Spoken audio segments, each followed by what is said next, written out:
está Deus? É uma reflexão que eu sempre faço, né? Tentando conhecer essa força maior, se assim eu poderia denominar, né? De uma força maior, o Criador, né? Esse engenheiro sideral, o Criador de tudo, de todos. E teve uma conexão muito legal nessa semana que passou, no domingo em especial, no trabalho da evangelização infantil dos teenagers. E então, naquela fase, né, do questionamento, o que é isso, o que é aquilo, por que isso acontece? E nós estamos exibindo, na atualidade, o filme de Kardec, que está sendo feito em 3 partes. Muito interessante, porque os questionamentos são os mais diversos, principalmente quando diz respeito a coisas que nós já tínhamos estudado. Como, por exemplo, a questão número 1, a definição que os Espíritos nos trazem do Livro dos Espíritos. O que é Deus? Não é quem é Deus. O que é Deus? A inteligência suprema, a causa primária de todas as coisas, de tudo.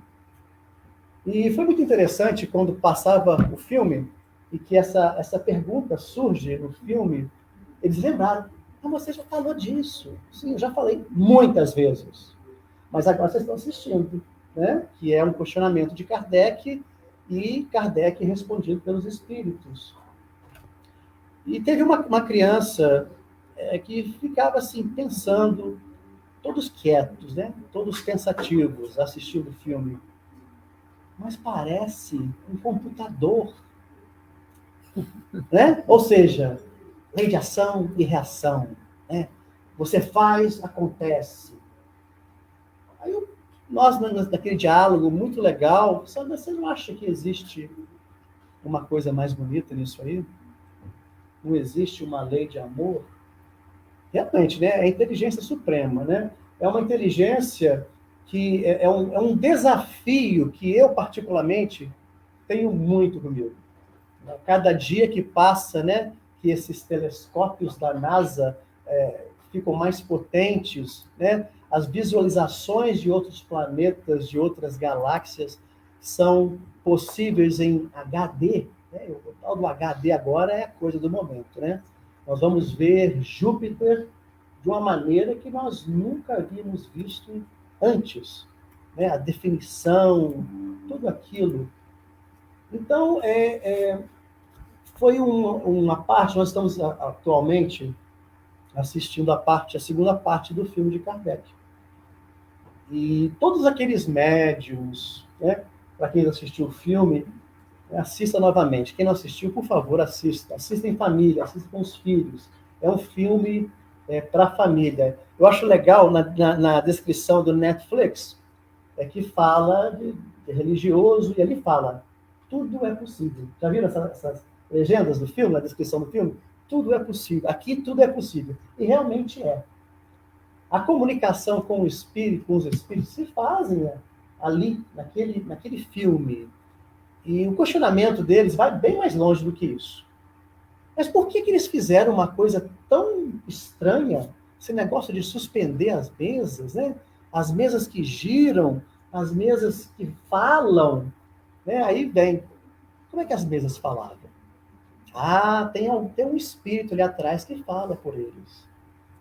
Então o diálogo começa de uma maneira com essas crianças, de uma maneira muito produtiva, dizendo que ali houve essa necessidade de chamar a atenção das pessoas através dessas mesas girantes, né? Os chamados shows, né? Que naquela época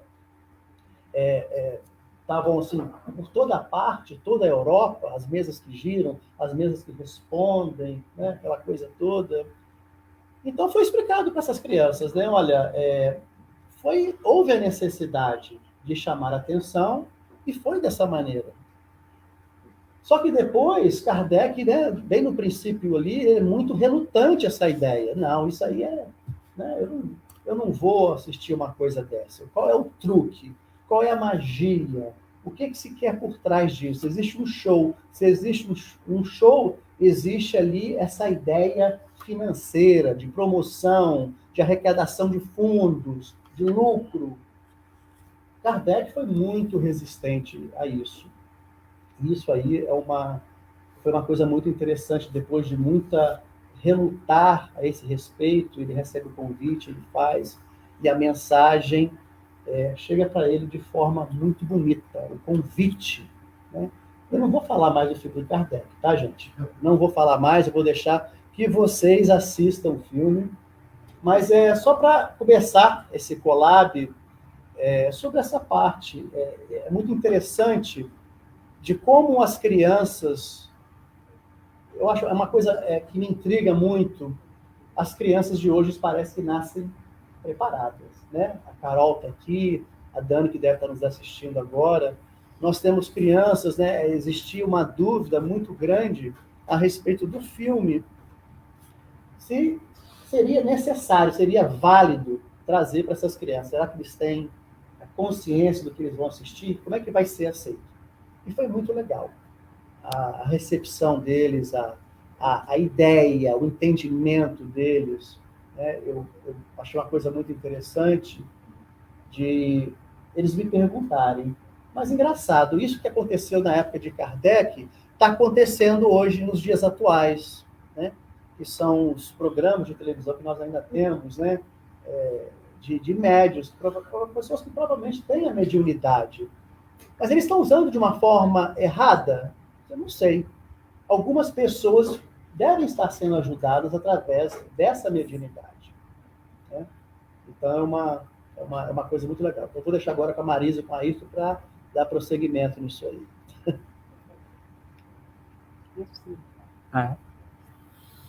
Pois é. Quando Ronaldo propôs Onde está Deus, né? Deus acho que é um dos conceitos mais interessantes que nós temos sob o ponto de vista religioso. Primeiro porque todos nós sentimos a existência de Deus, até eu não acredito que existem ateus. Eu acho que a maioria são ateus, graças a Deus. Até a gente ter uma dificuldade. Eu fico pensando assim, quando você tem um filho doente e é ateu, você pede para quem? Para o médico? Para a ciência? Para quem que você pede que essa criança se recupere? Né? Eu acho difícil. É claro que muitos dos ateus que se dizem ateus são ateus pela definição de Deus. E aí é que está o ponto, né? E aí, nesse ponto, em muitas definições de Deus, eu também sou ateu. Nessa definição de Deus, um senhor sentado num trono, praticamente um rei da Idade Média, né? E aí eu fiquei pensando, bom, o grande problema de saber onde está Deus é a gente primeiro ter a noção de definir o que é Deus. Porque senão como é que você vai procurar onde ele está se a gente não sabe o que é? Eu fiquei pensando como um bom nerd em Star Wars. Vocês gostam de Star Wars, provavelmente, né? Eu adoro Star Wars. E aí, quem não gosta de Star Wars, ou quem nunca assistiu, começa o Star Wars e eu vou falar assim, ó, procura para mim onde está o Mestre Yoda. Se você não sabe quem é o Mestre Yoda, como é que você vai procurar o Mestre Yoda se você não sabe quem é? Não é uma definição. Alguém tem que te dar essa definição. Bom, e muitas dessas definições foram dadas pelas religiões, né? Mas lógico que a gente tem que começar com a definição do Deus único. Sim. E quem começou com essa brincadeira do Deus único, pelo menos uma boa definição, né? Existiam outros anteriores a essa, foram os hebreus. E aí, então nós temos que começar a falar sobre onde está Deus, primeiro quem é Deus, ou o que é Deus, né? E a gente tem que pegar na lei. Como um jurista, eu tenho que focar na lei. E aí eu fui lá em Deuteronômio, que é mais fácil de ler o Deuteronômio do que no Êxodo. Se você for tentar no Êxodo, é mais difícil. E aí ele começa dizendo assim, vocês lembram o primeiro mandamento, sim ou não? Qual é?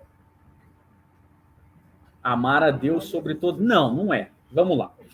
Não é esse. Vocês acham que é esse. Essa já é a interpretação. É porque a gente já foi para a interpretação. Vocês já estão na interpretação. Mas o primeiro mandamento diz assim, eu sou o Senhor, seu Deus, que te tirei da terra do Egito. Isso é como se fosse um mantra. Todos os mandamentos do Velho Testamento começam assim. Da casa da servidão. Não terás outros deuses diante de mim. Não farás para ti imagem esculpida, nem figura alguma do que há em cima da terra ou no céu, nem embaixo da terra, né? Nem nas águas debaixo da terra. Não te encurvará diante dela, nem servirás, porque eu, o Senhor teu Deus, sou o Deus zeloso, que visto a iniquidade dos pais nos filhos até a terceira, quarta geração daqueles a que me odeiam, e uso de misericórdia com milhares dos que me amam e guardam os meus mandamentos. Esse é o primeiro mandamento. Vocês falaram que era ama a Deus, não é? Essa é a interpretação. Mas isso é muito interessante, porque aqui começa o que depois Kardec vai sintetizar. Por isso que a gente... Kardec deixa muito claro que ele não veio destruir a lei de Jesus, tampouco a lei mosaica. Ele coloca no Evangelho segundo o Espiritismo a lei mosaica, e esse mandamento. E o que é? Não diga o meu nome, não faça escultura de mim, não coloque o meu rosto, porque hoje se Moisés entrasse na Capela Sistina e visse o teto da Capela Sistina, ele quebrava de novo as tábuas dos 10 mandamentos. E o porquê que Deus não tem nome, é o inominável? Por que ele não tem forma? Porque a gente, quando atribui, e é assim que se fazia na antiguidade, o Deus uma forma, nós limitamos Deus àquela situação. Então, quando você tinha um Deus no Egito com cabeça de águia, ou quando você tinha um Deus com cabeça de onça, não é que ele tinha aquela cabeça, ele tinha aquela característica daquele animal. Então, por exemplo, a gente acha que a águia é algo muito perspicaz, que enxerga longe, não é isso? Então se coloca a cabeça de águia num Deus, porque ele enxerga mais longe do que os outros, como uma águia enxerga. Ok. Então a gente pode colocar a cabeça de águia no nosso Deus. E aí o mandamento falou, não faça isso.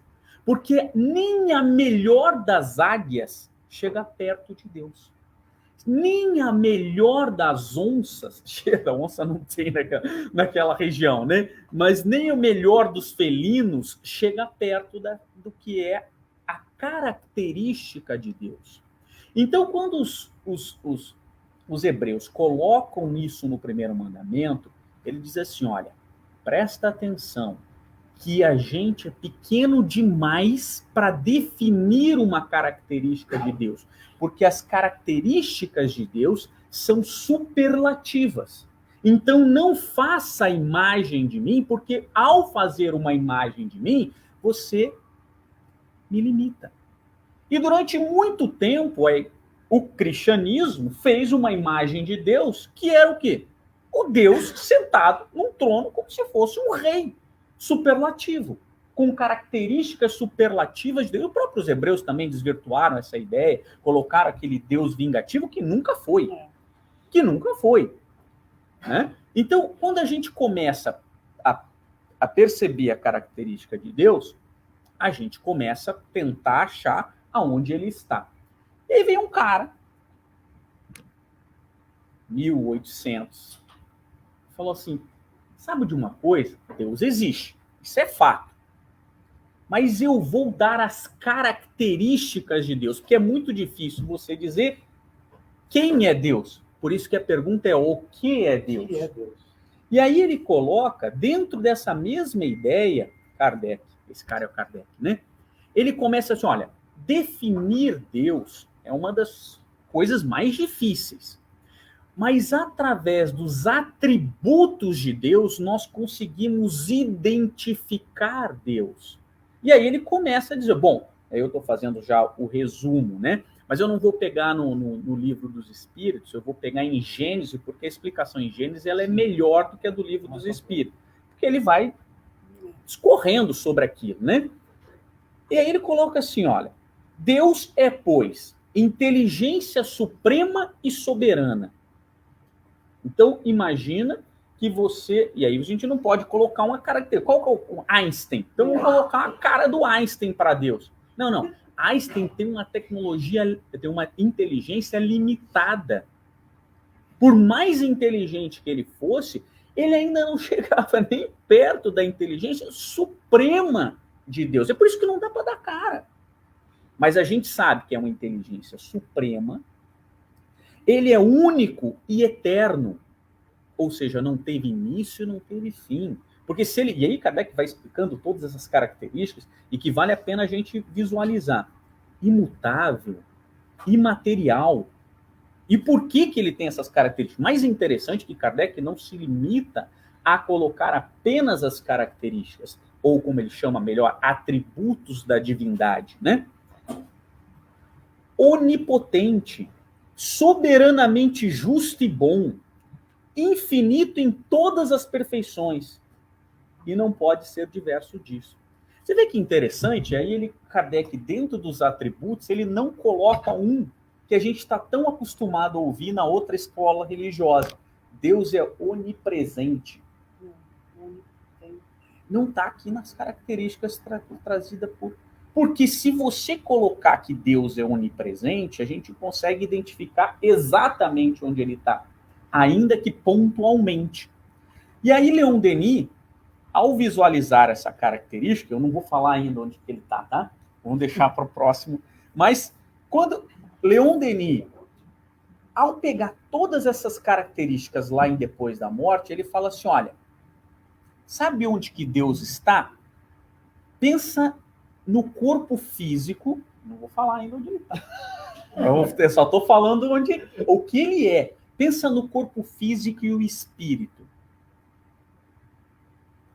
E ele faz um paralelo entre o universo e o Espírito de Deus. É impressionante. Porque senão a gente cai no panteísmo. Senão a gente cai assim, então o somatório de toda a matéria é Deus. Não, porque Deus é imaterial. A característica de Deus é ser imaterial. Se ele fosse o somatório de toda a matéria, ele seria matéria. E se ele fosse matéria, ele era finito. Ele teria um início, um fim.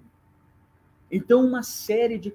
E aí ele começa a expandir a nossa mente e o Espiritismo pegando lá do ponto, lá desde os Hebreus, e ele nos expande a nossa mente e fala, olha, é difícil definir Deus, mas com as características da divindade fica mais fácil. E a partir do momento em que a gente consegue identificar essas características, a gente vai encontrá-lo, porque ele existe.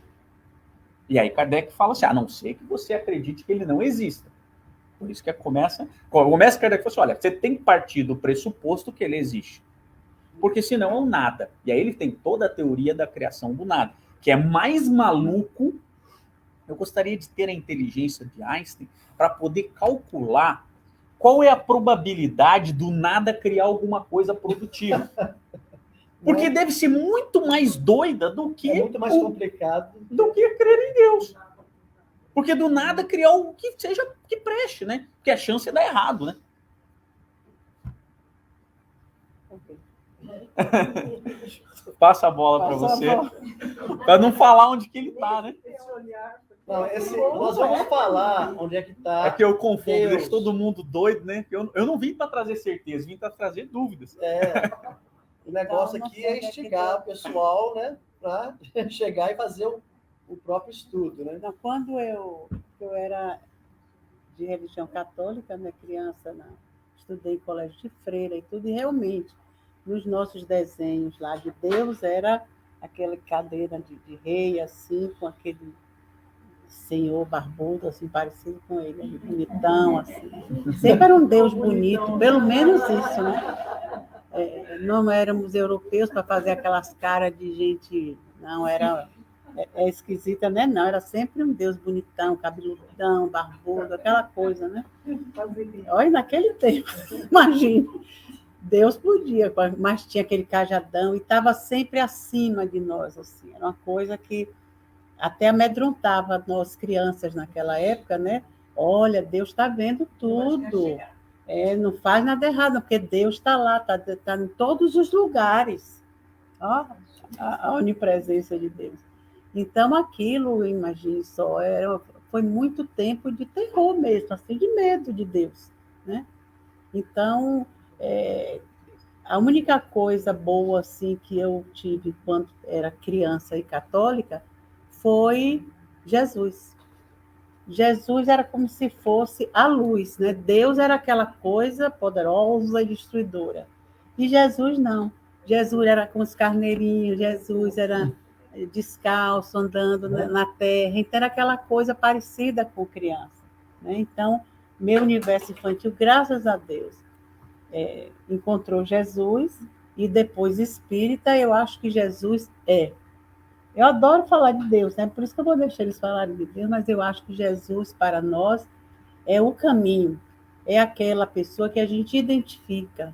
E como essa definir Deus sempre foi um problema e até hoje para todas, para acho que todas as religiões, menos para o espiritismo, porque no catolicismo Deus e Jesus tem horas que você não sabe, eles falam misturado mesmo.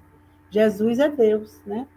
Tem horas que Jesus é Deus, tem horas que Jesus é Jesus e Deus é Deus. Então, você nota que não existe um entendimento claro. Mas como são coisas, né? Jesus reencarnou e era assim, o suprassumo da bondade, da simplicidade, tudo, então não tem problema. E Deus, eu não sei bem o que era Deus, então tem horas que eu prefiro dizer que Jesus é Deus para poder facilitar a comunicação durante a missa, durante as preleções e tudo. Então, quando a gente cai no Espiritismo, é que vem esse caminho maravilhoso de descoberta de Deus e Jesus como esse parceiro mais próximo de nós e nos guiando no caminho, né? Jesus veio, é provado isso, que Jesus esteve entre nós, né? Que fez o que fez, que disse o que disse, deixou mais ou menos escrito, não foi muita coisa, mas que até hoje essas palavras de Jesus nos levam a Deus de uma forma muito tranquila, não mais aquele homem, não mais aquela coisa, mas tudo, né? Tudo de bom, porque se Jesus veio nos mostrar o coração, veio nos mostrar o amor, veio nos mostrar a possibilidade de sermos felizes, Deus é tudo isso já. É como, né? E ele nos ensinou a chamar Deus de Pai, porque era assim que ele chamava.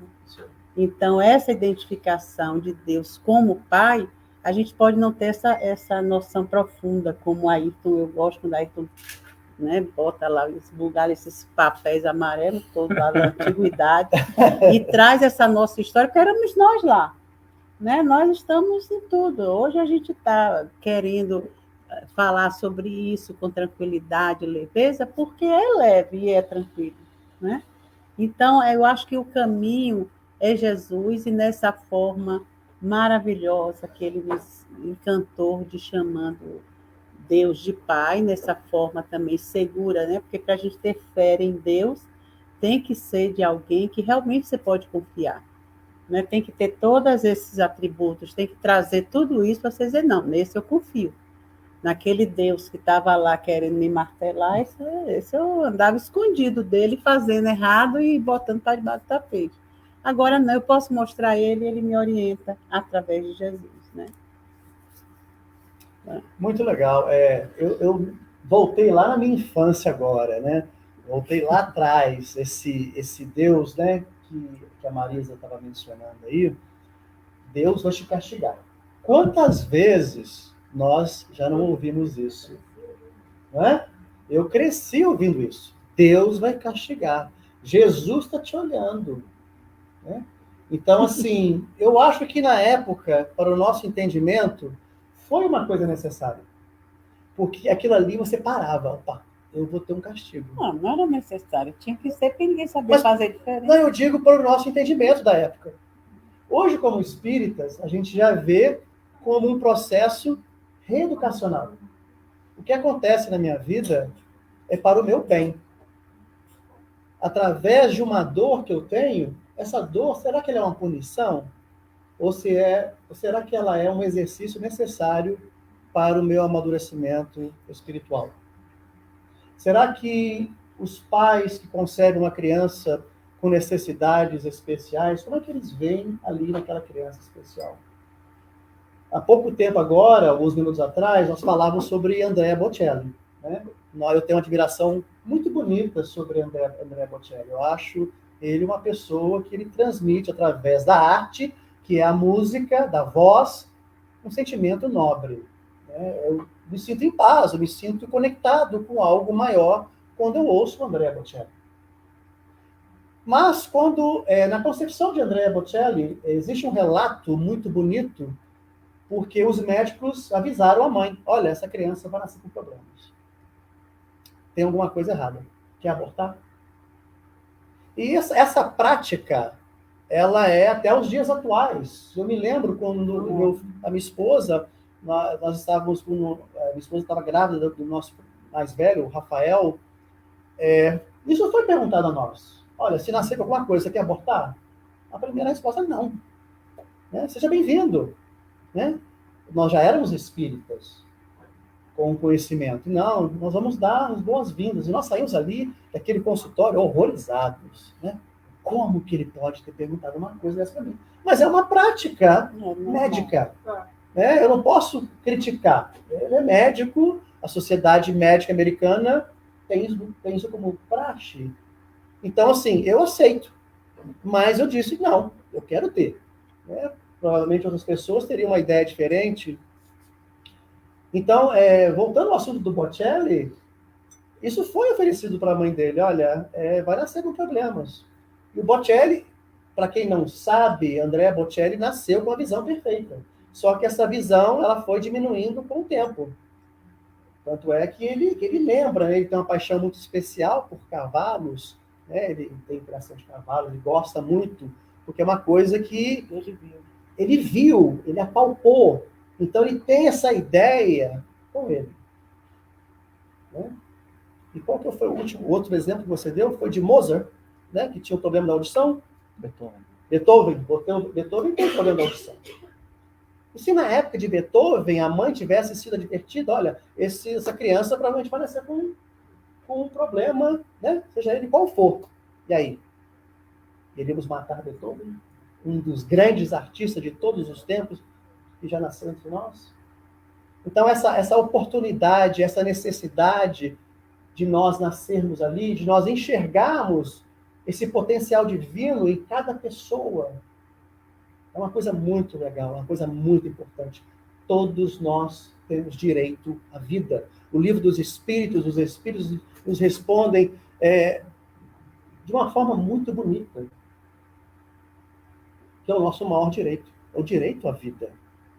Nós fazemos um trabalho aqui na casa com uma família que tem alguns filhos especiais, e é uma coisa muito bonita, acho que muitos de vocês aqui já conhecem, né? Estão sempre aqui, o João, o Natal, e a gente sempre faz uma oração com eles. Sempre faz uma oração. E no princípio foi um pouco relutante, eles não sabiam o que falar, porque não havia o exercício da prece. Aí houve a insistência, né? Eu sou um pouco insistente nessa parte, e o legal da coisa foi a identificação das crianças. Aí vem a lição para mim. Acho que eu estou fazendo uma coisa certa. Eu insisti o tempo inteiro. Daí... Tio. Mas é legal, porque com todo esse impedimento, com toda essa dificuldade intelectual que eles têm, eles assimilaram muito bem essa ideia. A ponto de eu falar com eles, olha, vamos começar a oração? Como é que começa? Deus, é sempre assim, sempre fala sobre Deus. E à medida que a oração prossegue, existem os questionamentos. Mas o que é Deus? E Jesus? Quem é esse Jesus? Outro dia houve uma associação muito legal que parece que a gente amplia, começa a ver um horizonte mais vasto. Que foi quando ele falou, mas Jesus é Deus. De onde que veio isso? Mas Jesus é Deus. É dele. É da pessoa. Está lá atrás, estava retido lá atrás. E esse amor? O que é amor? E eu vou explicar para ele 300 vezes, 500 vezes, ele vai sempre me perguntar, o que é amor? E você tenta passar para uma pessoa com dificuldade intelectual, que é um sentimento sublime. Você gosta da sua mãe? Você fala para sua mãe que você ama ela? Aí, né? A sobrancelha vai para cima, tudo. Mas o que eu quero trazer para vocês é que ali a sementinha está sendo germinada. Está ali. E esse questionamento é uma coisa muito saudável.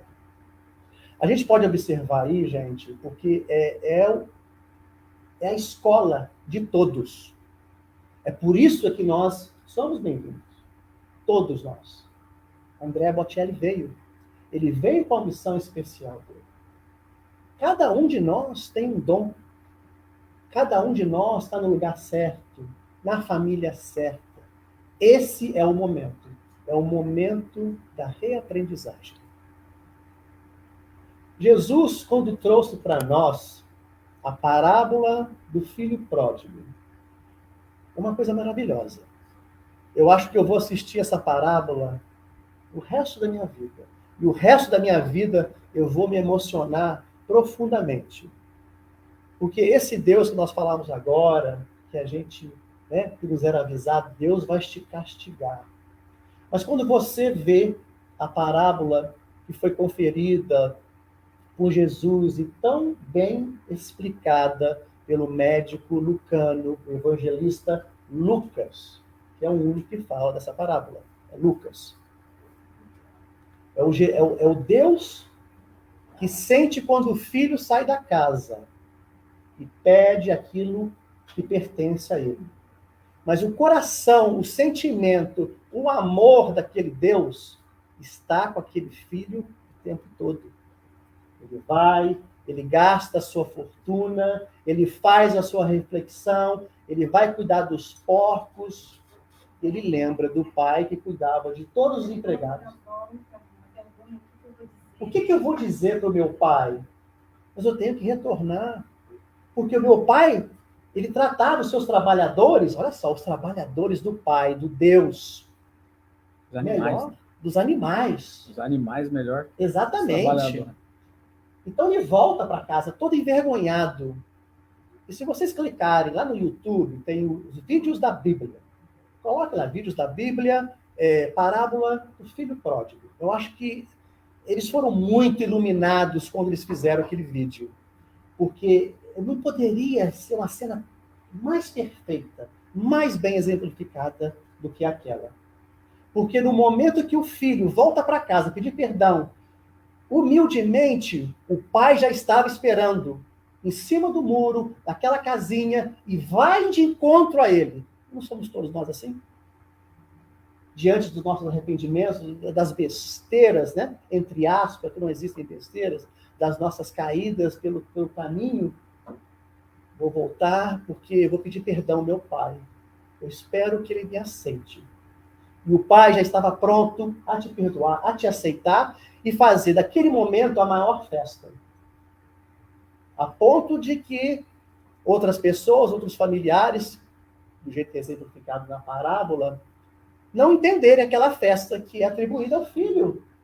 Peraí, esse meu irmão saiu, pediu a parte dele, gastou tudo, fez a besteira toda, e você joga uma festa para ele. Cadê eu? Cadê eu nessa parte aí? Que fiquei aqui. Bom, fiquei aqui trabalhando do seu lado, me esforçando, a fazenda aqui era nossa, você vê essa fazenda aí como uma coisa bem maior, como o mundo que nós vivemos, esse mundo tão maravilhoso. E o pai tem aquela paciência de falar, de conversar com aquele filho. Exatamente. É o pai. Esse pai não é pai, ele é pai. Ele é pai e mãe. E você vê o entendimento dessa parábola, gente. Ela traz esse entendimento de um pai, de um amor ágape. É um amor puro. Eu sempre estive aqui. Eu sempre esperei você. Eu nunca desisti de você. Não vai desistir de nenhum de nós, seja lá qual o problema que for. Qual o problema que for, eu estou num dia de desespero da minha vida. Eu não consigo ver Deus na minha vida. Aí você sai para uma caminhada e, de repente, uma borboleta posa na sua mão. O que essa borboleta está fazendo na minha mão?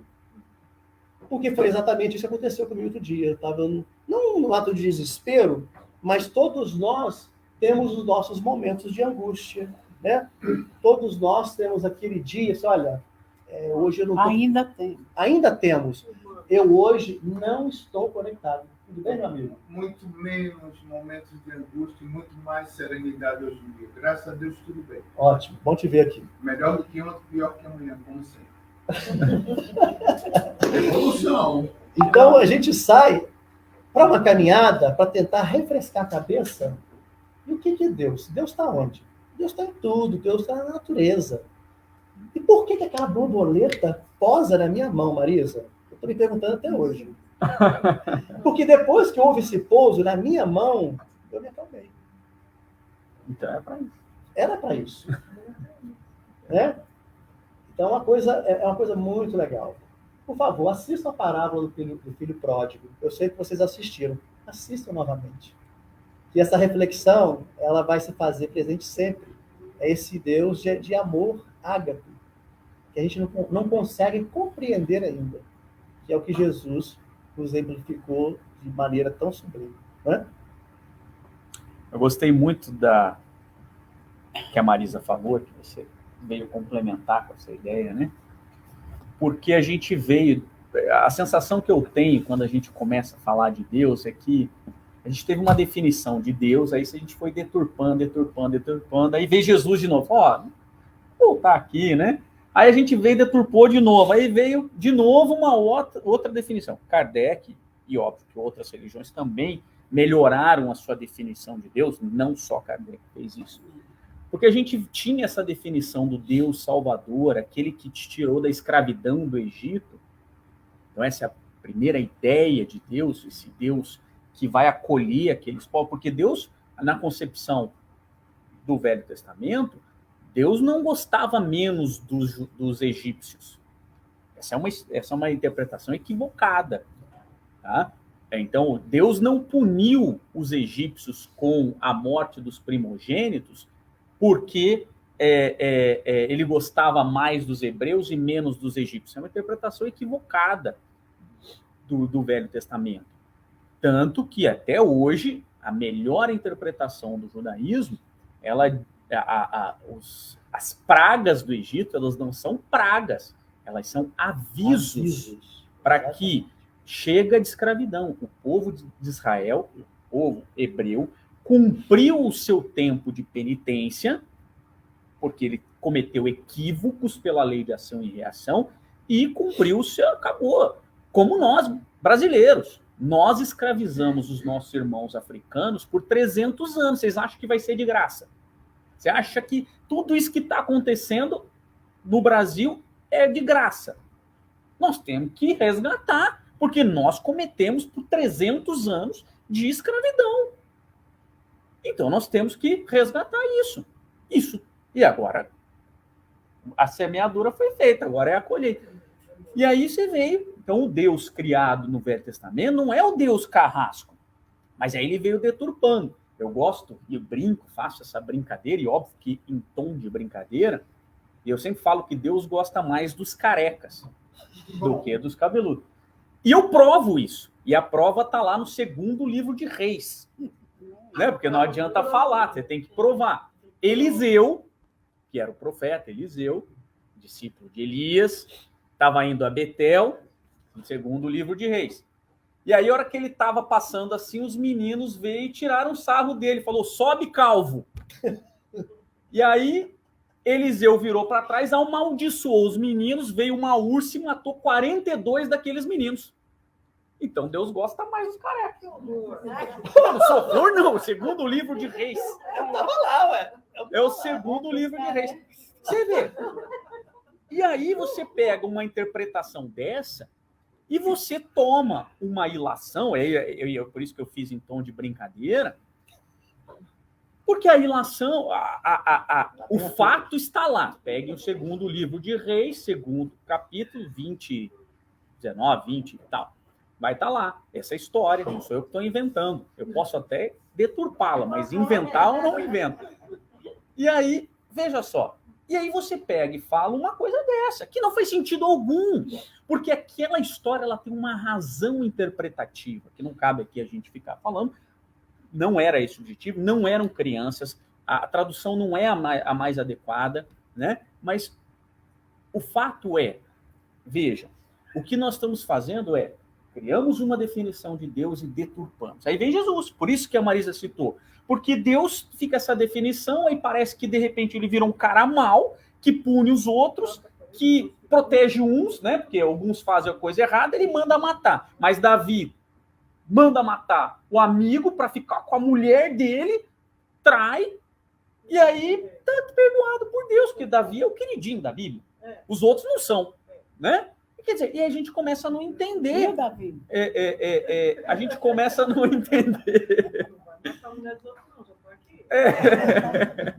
E a gente começa a não entender esse Deus. Mas aí vem Jesus e fala, não, veja, eu não vim destruir a lei. Mas essa interpretação que vocês estão fazendo está errada. Primeiro, vou deixar bem claro que eu e o Pai somos um só. Então, por isso que quando a Marisa fala é mais fácil visualizar Deus em Jesus, e a igreja tomou um caminho que era mais fácil, da Santíssima Trindade, porque era mais fácil você falar, até porque o máximo que a gente vai ver de Deus nesse planeta é Jesus. Então, até que cheguemos a Espírito Cristo, e aí vamos ter possibilidade de encontrar outros espíritos de envergadura semelhante a Jesus, o que a gente vai ver é Jesus. Então, até não acho tão equivocado o entendimento da igreja quando coloca que parece a mesma pessoa, porque parece mesmo, porque ele mesmo fala, eu e o Pai somos um só, o que eu falo é o que... Por quê? E aí Kardec vem explicar isso de uma maneira aí muito melhor, né? Ele vai falar assim, olha, os espíritos puros, eles interpretam o sentimento de Deus. Enquanto nós, espíritos ainda atrasados, nós temos percepção de Deus. É uma percepção vaga de Deus. Por isso que há uma diferença entre ser crístico e interpretar as vontades de Deus e nós que percebemos Deus. Mas o fato é que Jesus vem colocar de novo no eixo a interpretação de Deus. Não, ele é um pai. Ele é um pai amoroso. Não é um pai carrasco, não. Ele é um pai amoroso. E aí a gente pega essa interpretação, beleza. Mas daí a gente vem no decorrer da história deturpando de novo, vira aquele... Porque Deus é a melhor forma de controlar as pessoas. Não faça isso porque Deus vai te punir. Não deixe chinelo virado que Deus manda matar a mãe. Deus manda matar a mãe que deixou o chinelo virado, né? Quer dizer, então, o chinelo virado vale menos do que uma mãe, né? Tipo, uma coisa que é quase surreal, né? É quase surreal. E aí a gente deturpa a tal ponto. Quando a gente vê o chinelo virado, tem que correr. Correr, desvirar, porque senão mata a mãe. E será que mata a minha mãe? Ou a mãe de quem deixou o chinelo virado? Ou a mãe do dono do chinelo? Porque você começa a fazer umas coisas que vai ficar nervoso, né? Carol, às vezes eu estava reclamando alguma coisa assim com ela já é adulta, eu reclamo sempre. Aí ela fazia, daqui a pouco ela fazia assim. Sim, a mãe, continua isso assim. Por que você bateu assim? Tá rogando praga, né? Ela, não, uma coisa que eu pensei. Assim, menina, eu disse assim, mas menina, ela... não, eu sempre tive isso. Quando você tá reclamando, que me dá vontade de ser alguma coisa, eu peço lá o perdão a Deus. Para não acontecer. Eu digo, não vai acontecer em você. Você para de... Eu achei que ela ia virar um chinelo. Não, porque ela não é do tempo de virar um chinelo. Mas você vê que passa, né? Geração. Mas você vê que é uma interpretação equivocada de novo de Deus, a tal ponto que a gente começa... E aí a interpretação ficou tão absurda de Deus que vem os cientistas na Revolução Francesa falar esse Deus não existe. Porque, de fato, aquele Deus que foi criado e deturpado, ele não existe mesmo. E aí é tal ponto que Nietzsche fala, Deus está morto. Aí Edivaldo é fantástico quando ele fala sobre isso. Ele fala assim, ele que era um psicopata, Edivaldo fala isso, não sou eu que estou falando, não. Edivaldo fala, Nietzsche, que era um psicopata, que com problemas mentais seríssimos e joga a sua psicopatia para a sociedade dizendo isso. Mas, de fato, se a gente for pegar, a grosso modo, aquele Deus carrasco da Idade Média que foi utilizado para manipular pessoas, esse Deus não existe. Mas aí começa-se um resgate àquela figura de Deus que, na verdade, não tem nada de diferente do que diziam os hebreus originariamente, do que veio dizer Jesus e que Kardec veio colocar. Isso é fantástico, porque ninguém está inventando um Deus. Apenas com a modernidade a gente está explicando melhor e tudo mais, mas o fato é que nós precisamos resgatar esse Deus, que é superlativo de Jesus, e não o superlativo de um rei, né? E seguir o caminho de Jesus para que a gente encontre Deus de fato. Então, onde que ele está? Eu não sei, mas o caminho eu sei. Vamos falar? Eu posso dizer onde é que ele está. Posso falar o caminho? Já disseram, né? Jesus, ele falou, eu sou o caminho, a verdade e a vida. Ninguém vai ao Pai senão por mim. Eu posso não saber onde é, porque eu não fui até lá. Por isso que Jesus, eu sempre brinco, né? Eu falo assim, olha, estou organizando uma expedição para Jerusalém. Não sei se alguém quer ir comigo, quem quiser. Eu vou mostrar os lugares, os pontos turísticos, as coisas. Vou mostrar onde Jesus nasceu, em Jerusalém, né? Outra história, outro Jesus que nasceu em Jerusalém. Eu vou mostrar onde foi que ele peregrinou, onde que ele foi crucificado, onde é que está lá, papapá. Beleza? Vocês querem ir comigo? Eu vou ser o guia de vocês. E aí vocês vão me perguntar, quantas vezes você já foi para Jerusalém? Eu falo, não, é a primeira vez, estou indo junto com vocês. Aí você fala assim, não, como assim? Você vai ser o nosso guia e você nunca foi? Eu falei assim, mas eu sou muito estudioso, eu vou lá e vou estudar os lugares. E aí, quando o Kardec fala quem é o nosso modelo e guia, que é Jesus, é por quê? Porque ele é modelo, porque nós nos espelhamos nele para seguir o caminho, mas ele é guia porque ele já foi. Ele já esteve com o Pai. Ele já foi e está voltando para nos contar. É por isso que ele é guia. A gente tem que confiar nele porque ele já foi a Jerusalém, fictício, né? Sim. Canaã. E ele usou essa expressão, aliás. Ele já foi a Canaã, conhece o lugar e ele conhece tão bem a tal ponto dele voltar e falar, eu vou ser o guia de vocês. Uau! Então, aonde está Deus? Eu não sei. Se alguém souber, né? Conta pra gente. Mas eu posso dizer como encontrá-lo. Você sabe? Na verdade, desculpa até te interromper, mas eu tenho 26 anos, né? Outro dia ele perguntou para mim quem é Deus. E é muito difícil, é embaraçoso quando a gente tem uma criança que faz esse tipo de pergunta e a gente não está preparado, que é normal as crianças. A evangelização aí, olha. A evangelização aí, ó. É importante. Fazendo presente. E, na verdade, até falando vocês, simplificando assim, que Deus é Jesus, que se mistura, acho que de uma forma menos complexa que eu tive na hora de conversar, é que quando você mentaliza alguma coisa palpável, eu acho que fica mais fácil o entendimento, né? Então, quando você diz assim, está no ar, mas o que é o ar que você não vê? É uma criação. Né? O ar você não consegue ver. Então, eu gostaria só de fazer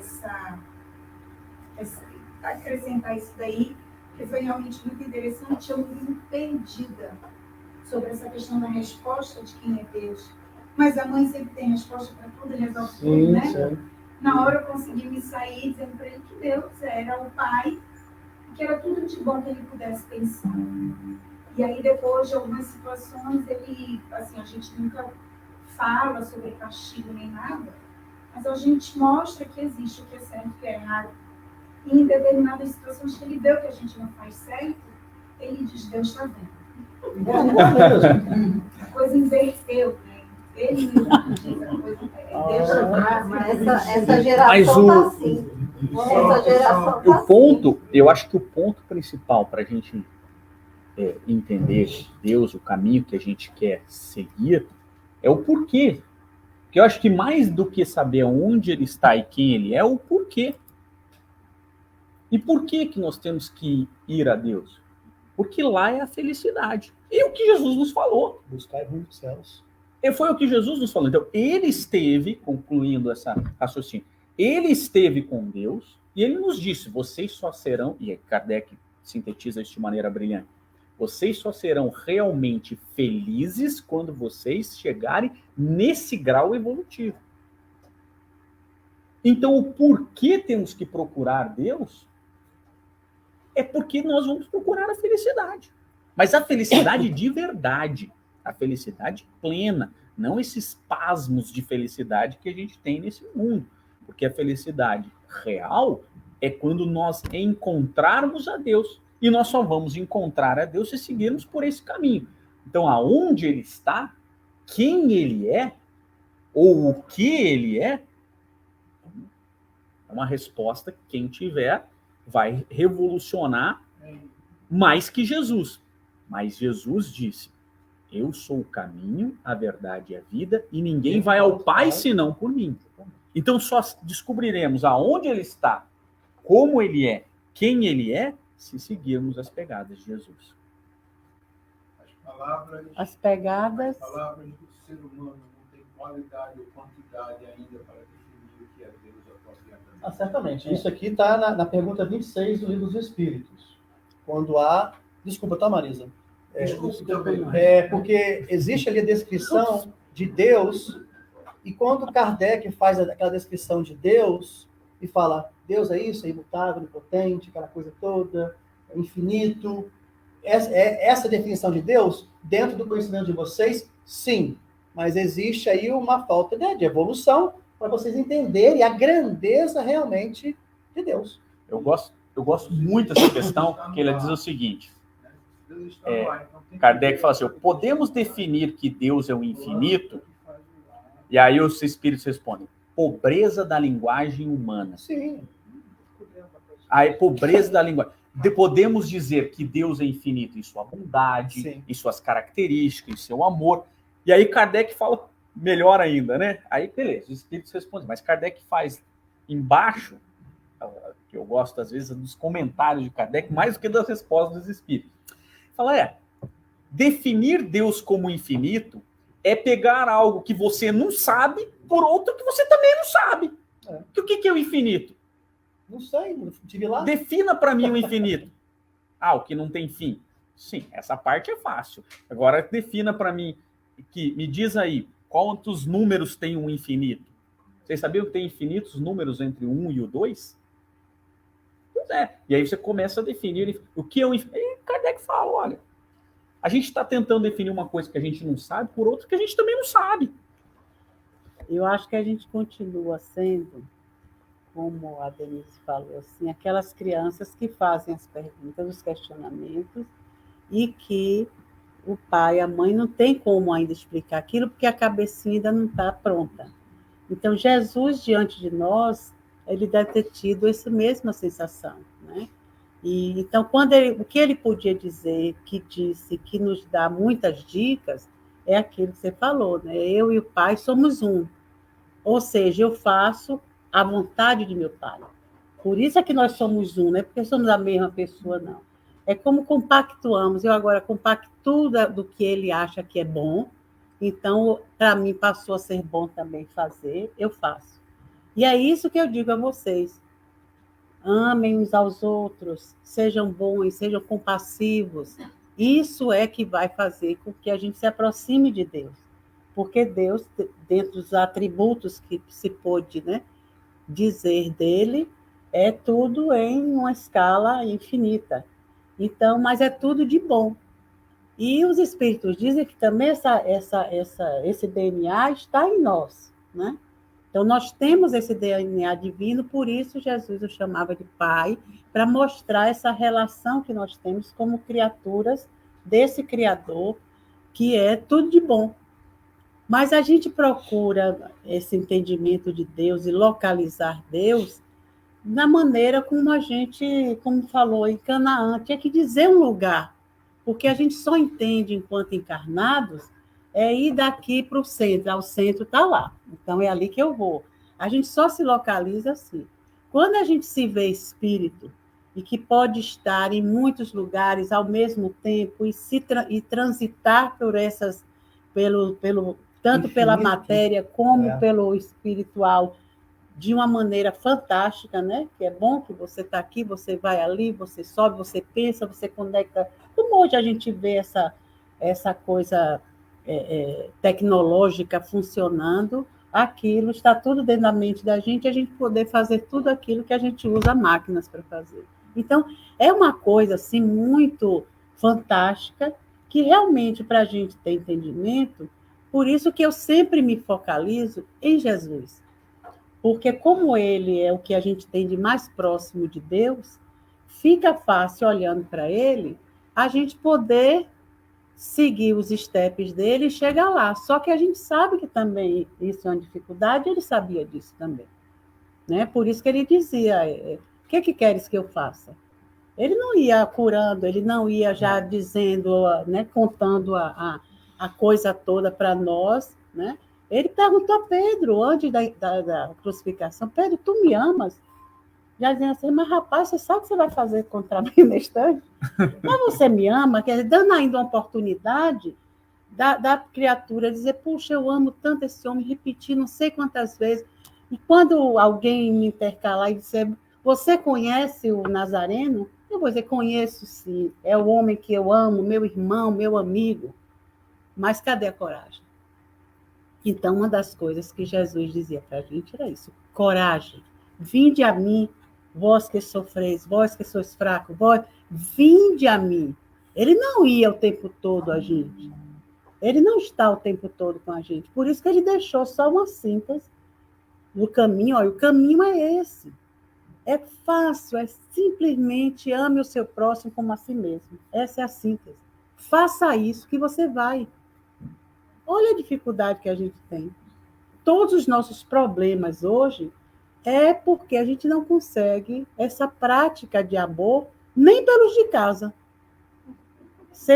Você se apaixona por alguém, você quer aquele alguém de ferro e fogo, vai e fica junto, daqui a pouco você amanhece um dia e diz, que erro que eu cometi. Né? E aí você desfaz aquilo. Tem a chance de desfazer e de buscar uma outra coisa, outras pessoas, os outros relacionamentos. Mas, às vezes, você fica, como a gente vê no Brasil, os feminicídios, o homem diz, olha, tudo bem, eu também não lhe quero mais não, mas com outro você não fica, está de castigo, porque você me pertence. Porque somos egoístas, somos vaidosos, somos ignorantes. Isso é da nossa ignorância aí. Então, devido a tudo isso que ainda nos compõe, é que tem essa dificuldade. Agora, eu acho que é super válido, por isso que eu acho esses miudinhos, assim, esses estudos miudinhos do Evangelho muito bons, porque a gente vai e volta quase que na mesma coisa, e esse exercício de ficar realmente botando o nosso coração para ir sendo fluidificado pelo DNA, que o DNA divino está aí, a gente sabe disso. Então, a gente vai botando o nosso raciocínio, nossos sentimentos envolvidos nisso, para que a gente possa sair dessa encarnação e não chegar lá passando tanta vergonha. Quando chegar lá, dizer assim, olha, alguma coisa eu me lembro. O caminho do centro eu fiz. Não fiz a prática muito, mas alguma coisa já deu um caldo. Para não ir ser vergonhoso, como sempre foi, né? Que a gente chegava lá assim, peraí. Então, essa coisa de Deus é uma coisa que a gente precisa todos os dias trazer à tona para a nossa vida. Tudo de bom que a gente fizer, a gente diz assim, puxa vida, eu fui agora com o Pai. Olha, fui certinho. Não é quando a gente faz uma coisa boa que a gente diz assim, não, hoje eu acertei no bolo, hoje eu acertei, né? A gente sai e diz assim, poxa, aí, ó, eu e Deus fomos um hoje. Nessa prática foi jóia. Agora, quando sair daqui, já fui quebrando pau com o sinal, não sei o quê. A gente volta, mas a gente já tem a sensação que Jesus tinha 24/7. Jesus acordava divino. Ou seja, um dia seremos desse jeito. vamos ser bacanas, vamos andar aí de sandalinha pelos planetas aí, passeando, né, falando com as pessoas e lembrando, puxa vida, olha quantos milhares de milhões de anos que mas chegamos, né?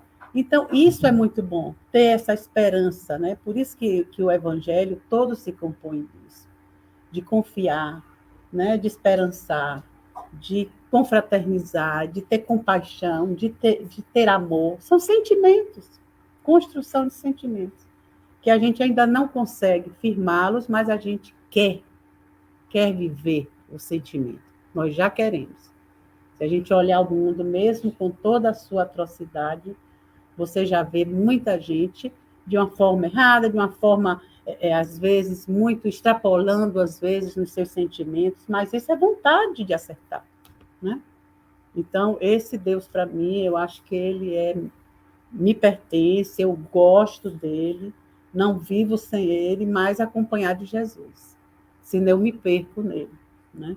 Termino eu voltando, é o caminho. Se eu não estiver no caminho, eu acho que para eu entender o resto, está na natureza, tá, como ela nos falou, que é bom a gente ver isso, né? Está na natureza, está no mar, quer dizer, a gente ainda tem essa visualização para sentir, mas a gente só pode sentir, por enquanto, né? É esse entendimento que quando você está no mar, quando você está na floresta, quando você vê uma coisa, um salvamento, uma coisa tão boa que acontece no nosso planeta, e você diz, puxa vida, é esse sentimento gostoso que dá, que parece que a vida vale a pena, né? Então, isso é que eu acho que a gente ainda sobrevive. Denise, quando os seus filhos te perguntarem onde é que está Deus, menciona a pergunta 26 do Livro dos Espíritos, que pergunta onde é que está Deus? Deus está na nossa consciência.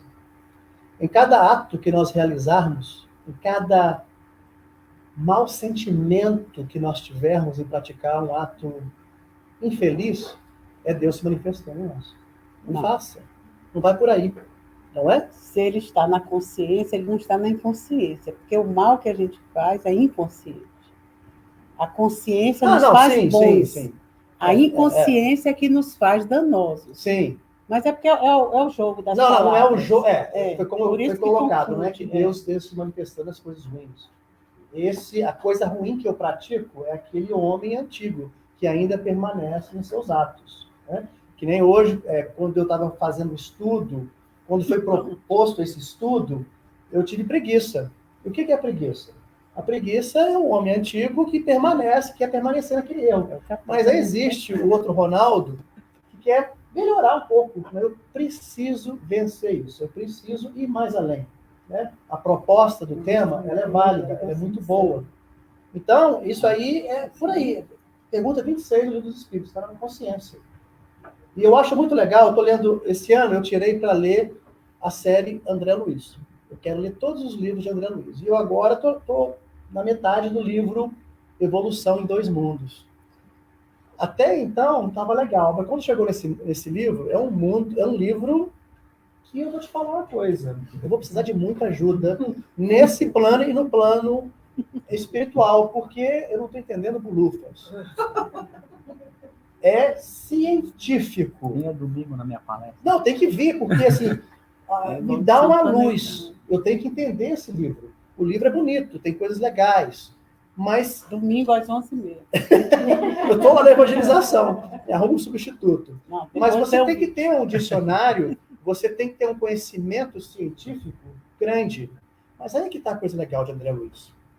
André Luiz te deu toda aquela passagem, toda a sua evolução, chegada no umbral, né? A ascendência espiritual, a visão, o encontro da mãe, os trabalhos, aquela coisa maravilhosa. Aí chega nesse livro, e trazendo para a gente como que a coisa realmente acontece. É uma coisa maravilhosa. Mas nesse livro, tem uma passagem dele que, se eu não me engano, está no capítulo 2, item 20, se eu não me engano. E ele diz o seguinte: estamos mergulhados no fluido cósmico universal, tal peixes no oceano. Ou seja, Deus está em tudo, no Sol, nos sóis, nos mundos, nas galáxias, em todos nós. Daí que você pode refletir e entender que todas as minhas necessidades são correspondidas e são respondidas de acordo com aquilo que eu preciso, que eu necessito. Não é legal isso? É como se fosse, acho que esse exemplo aqui, um peixe dentro do aquário. Mais uma vez, o quê? A água. A água se fazendo presente. Né? A água é tudo. Nosso corpo é 78%, 80%. 98%. Aí, o resto não sou nada. Então, é água. Então, Deus está nisso tudo, está nessa água, em todos os lugares, na natureza, nas pedras, nos pássaros, né? Nessa borboleta que pousou na minha mão e que me trouxe a sensação de paz que eu tanto necessitava. Entendeu? Nós estamos aqui caminhando aqui para a reta final, já passamos do horário. Eu acho engraçado, acho muito bonito, que quando eu preparei esse estudo, eu tenho meus livrinhos, né, Marisa, de anotação. Eu faço todos os estudos de collab, de evangelização, e eu deixo guardado para uma posterior consulta ou estudo. E eu fiz todo o estudo e eu esqueci casa. Aquilo foi uma benção. Na hora que eu cheguei aqui, eu olhei para a Marisa e falei, esqueci meu livro em casa. Aí vem aquela vozinha tão legal e fala para você, confia. Então, eu acho que hoje não faltou intuição, não faltou amor, não faltou carinho, faltou foi tempo para a gente falar mais. Né? Então, eu vou passar a palavra para o Ayrton e para a Marisa, mas eu quero agradecer muito, muito a todos vocês pela presença, pela espiritualidade, por esse estudo que nos beneficiou tanto. Tá bom? Obrigada a você. Não acabou, não. Acabou, não. Não, eu acho que um tópico que a gente acabou comentando rapidamente, e não vamos esmiuçar isso, mas quando a gente vê as mazelas humanas, e acho que foi isso que motivou, essa foi a primeira coisa que você observou, a gente se pergunta, onde está Deus? Porque quando está tudo indo bem, a gente até acha que Deus está no comando e tal. E a gente se depara com as mazelas humanas, com o sofrimento, com a fome, com a dor, com as guerras, com tudo. Deus esqueceu da gente. E nesse momento, a gente se pergunta onde está Deus. E aí, a resposta ele está do nosso lado. Sim. Mas, de acordo com o que Kardec nos ensinou, quer dizer, Jesus já falava isso, mas Kardec foi muito professoral nesse ponto, causas e consequências dos sofrimentos atuais e anteriores. Aliás, Bem-aventurados os aflitos é o maior capítulo do Evangelho segundo o Espiritismo, se você desconsiderar as preces.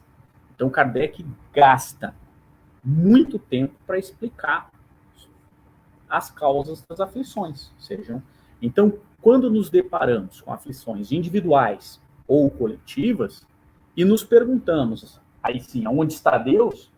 Deus está do nosso lado, mas ele não pode fazer nada de acordo com a lei que ele criou, a não ser que a gente esteja labutando no bem, onde a misericórdia divina vai nos poupar de determinadas consequências de nossos atos.